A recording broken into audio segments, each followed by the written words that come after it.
السلام علیکم۔ آج کی ویڈیو میں خوش آمدید۔ انسان نے جب سے ہوش سنبھالا اپنے اوپر تاروں بھرے آسمان کو حیرت سے تکتا آ رہا ہے۔ ہماری کائنات کو پراسرار بنانے میں اس کی وسعتیں اہم کردار ادا کرتی ہیں۔ اگر کائنات وسیع نہ ہوتی اور اس میں طرح طرح کے مناظر نہ ہوتے تو شاید ہم جلد ہی اس سے اکتا جاتے۔ کائنات کے تعجبات کا ذکر کیا جائے تو ان میں بلیک ہولز صفحے اول پر دکھائی دیتے ہیں۔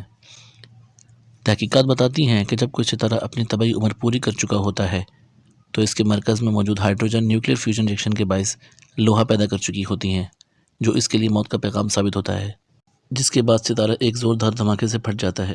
اس دوران اس ستارے سے نکلنے والی انرجی اربوں ستاروں کے برابر ہوتی ہے۔ اس عمل کو سپر نووا کہا جاتا ہے۔ ایک ستارے میں دو قسم کی قوتیں موجود ہوتی ہیں۔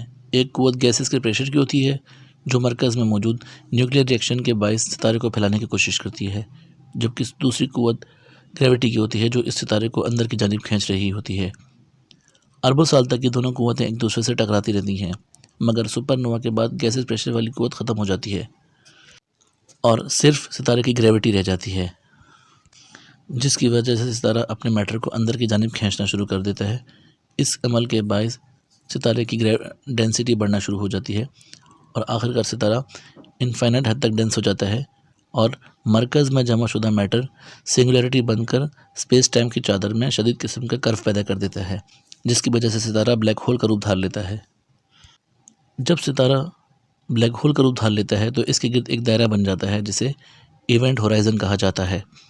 اس مقام کے اندر آنے جانے والی شے کو بلیک ہول نہیں چھوڑتا، چاہے وہ روشنی ہی کیوں نہ ہو۔ اس مقام سے باہر موجود اشیاء کو بلیک ہول ایک ستارے جتنی کشش کے ساتھ کھینچتا ہے۔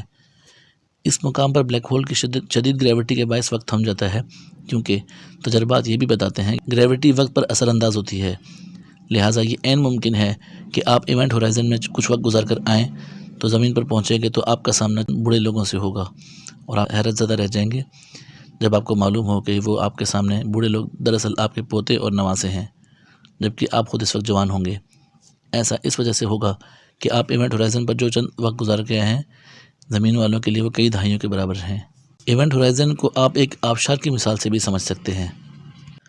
مچھلی کے لیے پانی ایک میڈیم ہے، لہٰذا مچھلی پانی سے باہر نہیں آ سکتی۔ اگر کوئی مچھلی پانی کے ساتھ تیرتے ہوئے کسی آبشار کے ساتھ نیچے گر جائے تو اس کو واپس اونچائی پر پہنچنے کے لیے اتنی رفتار چاہیے ہوگی کہ وہ زمین کی کشش ثقل کا مقابلہ کر سکے۔ بالکل اسی طرح ایونٹ ہورائزن کائناتی آبشار ہے۔ کائنات میں موجود ہر شے اسپیس ٹائم کی چادر پر تیر رہی ہے۔ ایونٹ ہورائزن سے کوئی شے جب بلیک ہول میں گرتی ہے تو اس کا رابطہ پوری کائنات سے کٹ جاتا ہے۔ اس کو واپس کائناتی سمندر میں آنے کے لیے روشنی کی رفتار سے بھی تیز رفتار چاہیے ہوتی ہے۔ بلیک ہولز ایسے درندے ہیں جو ہمارے سائنسی قوانین کی دھجیاں بکھیرتے دکھائی دیتے ہیں۔ یہی وجہ ہے کہ ایونٹ ہورائزن پر پہنچ کر ہمارے سائنسی قوانین بے بس ہو جاتے ہیں۔ بلیک ہول تین قسم کے ہوتے ہیں۔ پہلی قسم کے بلیک ہول کو منیچر بلیک ہولز کہا جاتا ہے، کیونکہ یہ ایٹمز کے سائز کے بلیک ہولز ہوتے ہیں۔ سائنسدانوں کا اندازہ ہے کہ بگ بینگ کے فوراً بعد ہماری کائنات میں یہ ننھے بلیک ہولز موجود تھے، بلکہ حیرت انگیز بات یہ ہے کہ ان بلیک ہولز کو ہم لیبارٹری میں بھی بنا چکے ہیں۔ یہاں یہ بات انتہائی اہم ہے کہ بلیک ہولز جتنے چھوٹے ہوتے ہیں اتنی ہی جلدی اڑ جاتے ہیں، یعنی ایواپوریٹ ہو جاتے ہیں۔ یہی وجہ ہے کہ یہ ننھے بلیک ہولز لیبارٹری میں ایک سیکنڈ کے اربویں حصے کے لیے بنے اور ختم ہو گئے۔ ان ننھے بلیک ہولز کے بعد اسٹیلر بلیک ہولز کی باری آتی ہے۔ یہ درمیانی قسم کے بلیک ہولز ہمارے سورج سے 30 گنا بڑے ہوتے ہیں۔ ایک کہکشاں میں ایسے بلیک ہولز لاکھوں کی تعداد میں ہو سکتے ہیں۔ کیونکہ سورج سے بڑے ستارے تباہ ہونے کے بعد بلیک ہولز کی اسی قسم میں تبدیل ہو جاتے ہیں، ان کے بعد تیسری قسم کے بلیک ہولز آتے ہیں جنہیں سپر میسو بلیک ہول کہا جاتا ہے۔ یہ ہماری کائنات کے انتہائی خطرناک درندے ہیں جو اپنی پیدائش سے لے کر اب تک اپنے آس پاس موجود ہر شے کو ہڑپ کر کے انتہائی بڑے ہو چکے ہیں۔ اس وقت کائنات کا سب سے بڑا بلیک ہول ہمارے سورج سے 66 ارب گنا بڑا ہے، جو کہ TON 618 نامی قوازار میں موجود ہے۔ ہر کہکشاں کے وسط میں ایک ایسا بلیک ہول ہوتا ہے۔ ہماری کہکشاں کے مرکز میں سیگیٹیریس A نامی دیوہیکل بلیک ہول موجود ہے جو ہمارے سورج سے 40 لاکھ گنا بڑا ہے۔ 1783 میں جان مشل نے جب ریاضی کی ایکویشن کے ذریعے بلیک ہولز کی پیش گوئی کی تو تب بلیک ہول کی کوئی آثار و ثبوت ہمارے پاس نہیں تھے، یہ ایک تصوراتی شے تھی۔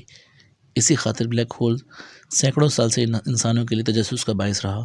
لیکن اپریل 2019 میں پہلی بار سائنسدان نے میسیر 87 نامی کہکشاں کے وسط میں موجود ایک دیوہیکل بلیک ہول کی تصویر بنانے میں کامیاب ہوئے۔